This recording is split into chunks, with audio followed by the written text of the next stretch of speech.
Corona की वजह से अनाथ हुए बच्चों की मदद के लिए प्रधानमंत्री नरेंद्र मोदी आगे आए हैं और पीएम केयर फंड से कई योजनाओं का ऐलान किया है। कोरोना से अपने माता पिता को खोने वाले बच्चों की शिक्षा से लेकर स्वास्थ्य तक में मोदी सरकार मदद करेगी। ये रिपोर्ट देखिए। पीएम केयर्स फंड से अनाथ बच्चों की केयर। पीएम केयर्स फंड से 10 लाख रुपए की मदद। फ्री शिक्षा, हेल्थ बीमा और मिलेगा मासिक भत्ता। पीएम केयर्स फॉर चिल्ड्रन योजना लॉन्च। कोरोना काल में एक बार फिर पीएम मोदी ने खजाना खोल दिया है। अब कोरोना काल में अनाथ हुए बच्चों की पीएम केयर्स फंड से 10 लाख रुपए तक की मदद की जाएगी। बकायदा इसके लिए प्रधानमंत्री नरेंद्र मोदी ने पीएम केयर्स फॉर चिल्ड्रन योजना को लॉन्च कर दिया है, जिसके तहत सरकार की ओर से अनाथ बच्चों को मुफ्त शिक्षा दी जाएगी। उनका 5 लाख का हेल्थ बीमा भी किया जाएगा। 18 साल के होने पर मासिक भत्ता दिया जाएगा और 23 साल के होने पर पीएम केयर्स फंड से 10 लाख रुपए दिए जाएंगे। उच्च शिक्षा के लिए एजुकेशन लोन दिलाने में भी मदद की जाएगी और इसका ब्याज पीएम केयर्स फंड से वहन किया जाएगा। प्रधानमंत्री नरेंद्र मोदी के इस कदम का बीजेपी के राष्ट्रीय अध्यक्ष जेपी नड्डा ने स्वागत किया है। जेपी नड्डा ने ट्वीट किया, आदरणीय नरेंद्र मोदी जी ने कोरोना के कारण से अपने माता पिता को खोने वाले बच्चों की मदद के लिए कई योजनाओं का ऐलान किया है। प्रधानमंत्री जी का ये निर्णय बहुत ही संवेदनशील और भारत के भविष्य को मजबूती देने वाला है। इनके लिए मैं मोदी जी का आभार प्रकट करता हूँ। जेपी नड्डा, बीजेपी अध्यक्ष। केंद्रीय गृह मंत्री अमित शाह ने भी इस कदम को संवेदनशील और कल्याणकारी निर्णय बताया है। मोदी सरकार ने कोरोना के कारण अपने माता पिता को खोने वाले बच्चों का ध्यान रखने के लिए एक बहुत ही संवेदनशील व कल्याणकारी निर्णय लिया है।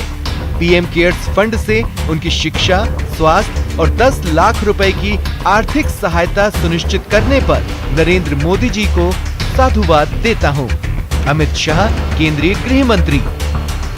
दरअसल कोरोना की दूसरी लहर से जूझ रहे देश में कई ऐसे बच्चे हैं जिन्होंने अपने माता पिता को खोया है। राज्य सरकारें ऐसे बच्चों की मदद के लिए लगातार हाथ बढ़ा रही है। अब केंद्र की इस घोषणा के बाद ऐसे बच्चों के लिए ये काफी राहत भरी खबर हो सकती है। Bureau report, news 18 network. BJP में मदद के नाम पर महाभारत शुरू हो गई है। आखिर ये कैसी मदद है जिसे पार्टी के अपने ही नेता पचा नहीं पा रहे? बीजेपी में मदद पर महाभारत। वसुंधरा जन रसोई पर सवाल। पार्टी को कार्यक्रम पर ऐतराज।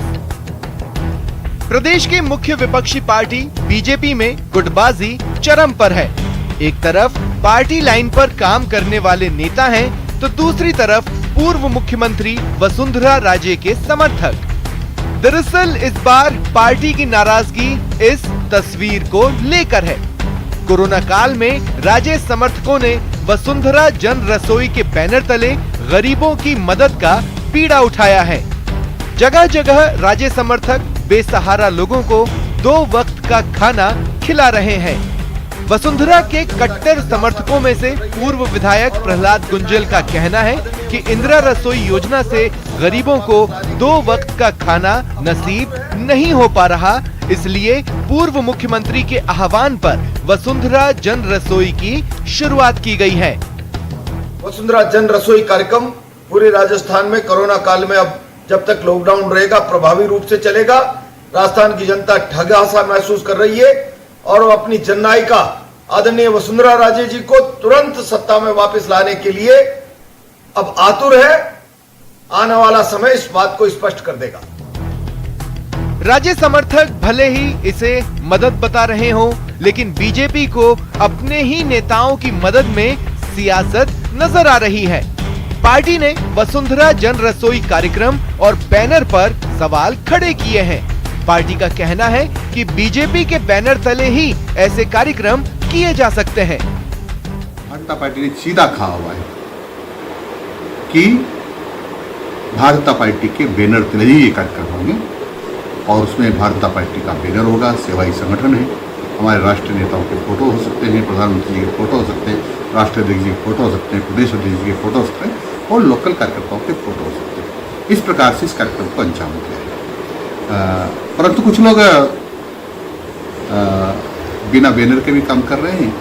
हमें कोई आपत्ति नहीं, क्योंकि समाज के सब लोग भारतीय जनता पार्टी के 2 वर्ष पूरे होने पर उत्सव मना सकते हैं। उपचुनाव में खत्म हुई गुटबाजी की दरारें फिर दिखने लगी है। राजे समर्थकों की जन रसोई अगर पार्टी लाइन से हटकर किया जा रहा कैंपेन है, तो क्या आला कमान इस पर एक्शन लेगा या फिर एक पार्टी 2 राहें वाली सियासत चलती रहेगी? न्यूज़ 18 के लिए जयपुर से बाबूलाल धायल की रिपोर्ट। कोरोना काल में प्रदेश की सरकार लगातार कोशिश कर रही है कि कोई भूखा ना सोए और इसके लिए वो कोशिश भी कर रही है, लेकिन मदद धरातल तक पहुंच नहीं पा रही। चित्तौड़गढ़ के भोईखेड़ा में 17 साल की घर की कमाने वाली बेटी की मौत के बाद परिजन दाने दाने के लिए मोहताज हैं। हालात ये हो गए हैं कि परिवार का 15 साल का नाबालिग मजदूरी करने को मजबूर है। फिलहाल एक संस्था ने परिवार को खाने पीने की व्यवस्था की है। वहीं संस्था की संचालक बताती हैं कि उन्होंने इसके बारे में जिला कलेक्टर से भी संपर्क किया था, लेकिन कोई मदद नहीं मिल पाई।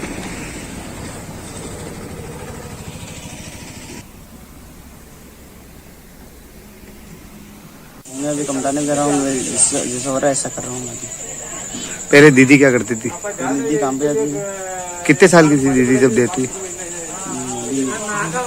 17-18 साल की। पापा कितने समय से बीमार है? बहुत टाइम हो गया। पापा कोई काम नहीं कर पाते?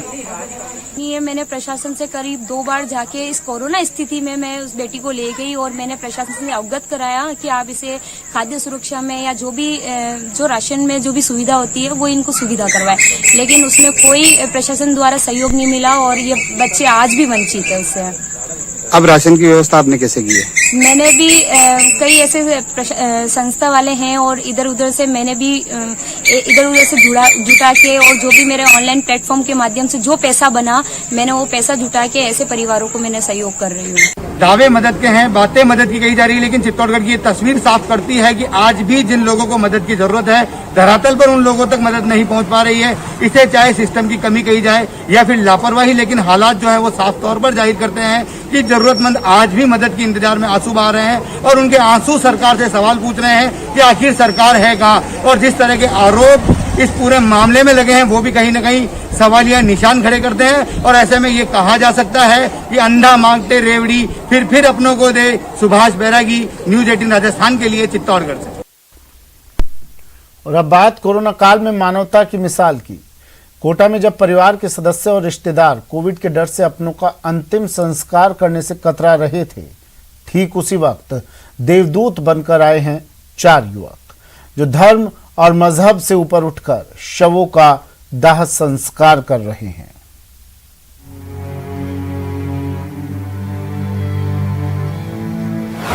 जब अपनों के अंतिम संस्कार से डरे लोग,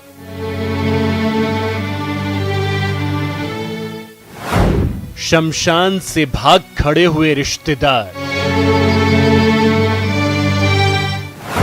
4 युवकों ने पेश की मानवता की मिसाल। शवों का विधिवत किया अंतिम संस्कार। कभी मतलब जिंदगी में कभी देखा नहीं है जो दौर देखने को मिला। घर का व्यक्ति मतलब अपने भाई, अपनी माई, अपने मतलब वालिद साहब, पिताजी, उनसे दूर हमने वहाँ से लेके उठा के आरती में बेकायदा लेटाया, पूरा उनका कार्याग्राम करा। सुना आपने, सुनकर आपको सिहरन दौड़ गई होगी। पूरी जिंदगी साथ रहने वाले, एक साथ जीने मरने की कसम खाने वाले अंतिम वक्त में अपनों से दूर खड़े रहते हैं, मुखाग्नि देने से डरते हैं, शवों के पास नहीं आते हैं। ऐसे वक्त में कोरोना काल के दौरान शमशान में 24 घंटे काम करने वालों की टोली लोगों के शवों का दाह संस्कार करती है। इस टोली में 4 लोग शामिल हैं, जिसमें हिंदू और मुस्लिम दोनों संप्रदायों के लोग हैं, जो इंसानियत की नई इबारत लिख रहे हैं। बाहर कोई आता इमरजेंसी तो उसकी लकड़ी की व्यवस्था, इलेक्ट्रॉनिक मशीन भी जो खाई चाहता है वह कर लेता, मतलब परेशानी नहीं आती। कोटा के किशोरपुरा मुक्तिधाम में स्थित ये है एक चिता की आग ठंडी नहीं होती कि दूसरा शव पहुंच जाता है। कोरोना से मरने वाले लोगों के परिजन संक्रमण के डर से शव के पास नहीं फटकते। वैसे में शमशान में काम करने वालों की टोली सामने आती है। शवों के अंतिम संस्कार के लिए मोहिद अनवर लकड़ी मुहैया कराते हैं, वहीं ओम प्रकाश और बाकी सदस्य उसमें मदद करते हैं। मुस्लिम धर्म तो ये कहता है पहले सबसे पहला है इंसान और इंसान के काम आना, ये सबसे पहला धर्म। इस चीज को हमने मान्यता दी है। वो कौन है, मैं कौन हूँ, इस चीज से फर्क नहीं पड़ता, लेकिन यह है हमने इंसान के काम आए हैं और इंसान का दुख देखा पहले हमने, भाई ये कितना परेशान है, उसकी घड़ी में हम 24 घंटे खड़े रहे।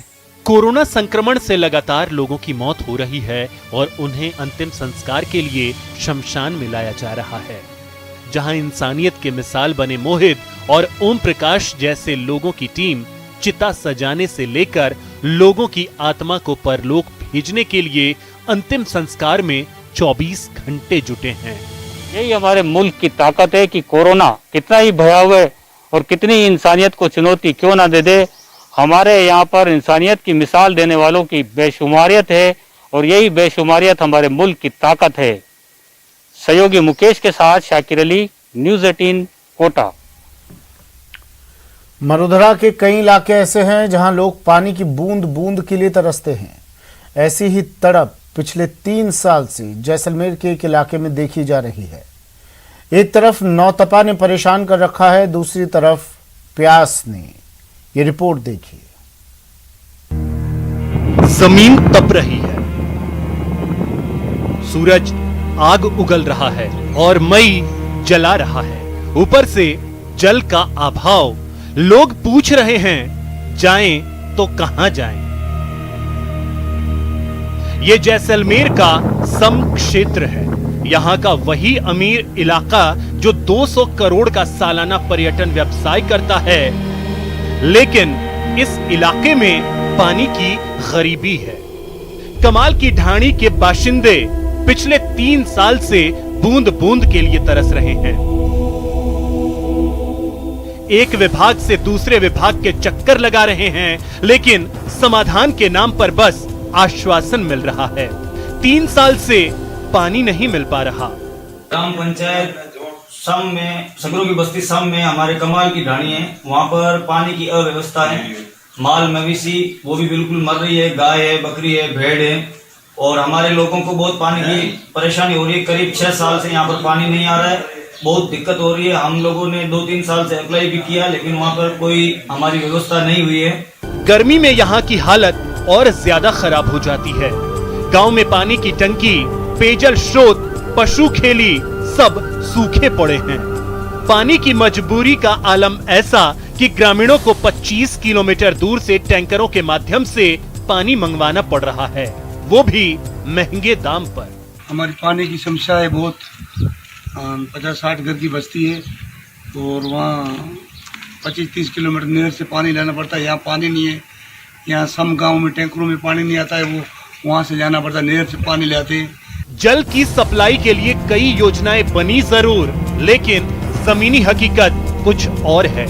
सरकार की नल आपके द्वार योजना बस कागजों में रह गई है और सरकार के नुमाइंदों का इस पर क्या कहना है, सुनिए। ये समस्या काफी पहले मेरे संज्ञान में आ गई थी तो हमने इसका प्रस्ताव बना करके राज्य सरकार से विभाग से स्वीकृत करा लिया गया है और शीघ्र ही इसके जो नींव आमंत्रित करके और इस बस्ती जो करीब 100-150 घर है तो इसके लिए नई पाइपलाइन लगाने का कार्य किया जा रहा है। सुन लिया रटा रटाया जवाब और हवा हवाई दावा।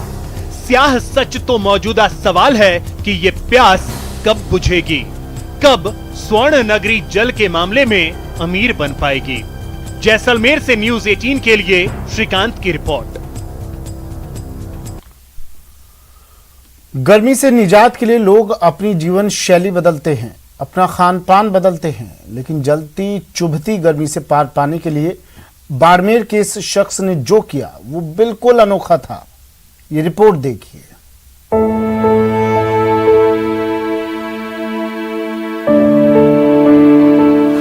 कुदरत की छांव, पेड़ की ठाव, न गर्मी न ताप, मिट गया संताप। आपने जंगल में जानवरों से सुरक्षा या शिकार के लिए पेड़ पर मचान के बारे में तो सुना होगा, लेकिन बाड़मेर जिले के एक शख्स ने जलती चुभती गर्मी से निजात पाने के लिए पेड़ पर ही अपना आशियाना बना लिया है। झोंपड़ी तो साहब लाली बार गर्मी की ज्यादा आती नहीं, तो उन्हें देखते हुए हमके 2 महीना हो गया लगभग बनाया ना, और मैं भी आराम करा और मजदूर वगैरह भी आराम करे। काफी पसीने, गर्मी बहुत ज्यादा है नहीं। रेतीले धोरों और लू के थपेड़ों से बचने के लिए महाबार गांव के रतन सिंह ने पेड़ पर ही बसेरा बना लिया। प्रकृति का स्पर्श और ठंडी हवा का झोंका ऐसा कि बस पूछिए मत। आशियाने में पांव रखने वाला कुछ ही देर में ताजा दम हो जाता है। ये पेड़ है अपने रोइडर पेड़ आया करे, रोइडर पेड़ मत बनाइए। आइडियो तो ये साहब यूट्यूब माथे जो गर्मी ज्यादा एरिया में पड़े वो ज्यादा एडे बनाए वो साहब रोइडर पेड़ माथे बनाइए आइडियो यूट्यूब। लेकिन अगर आप इस अनोखे आशियाने की मजबूती को लेकर आशंकित हैं, अगर आप ये समझ रहे हैं कि आंधी पानी में आशियाना तिनके की तरह बिखर जाएगा, तो ऐसा बिल्कुल नहीं है। रतन सिंह ने अपना आशियाना रोहिड़ा के वृक्ष पर बनाया है। रोहिड़ा थार का रेगिस्तानी वृक्ष है। वृक्ष में सूखा सहन करने की अपार क्षमता है। 50 डिग्री तक के तापमान में भी हरा भरा रहता है। रोहिड़ा की लकड़ी कठोर और काफी मजबूत होती है, जिसका उपयोग दरवाजों, खिड़कियों और कृषि औजारों के रूप में किया जाता है। पेड़ पर बने आशियाने को देखने के लिए इन दिनों लोग दूर दूर से आ रहे हैं और YouTube की बताई तरकीब पर अमल करते हुए आशियाना तैयार करने वाले रतन के काबिलियत की जमकर तारीफ करते नहीं थक रहे। न्यूज़ 18 राजस्थान के लिए बाड़मेर से प्रेमदान देथा की रिपोर्ट। चलिए बुलेटिन में फिलहाल इतना ही, दीजिए इजाजत, नमस्कार।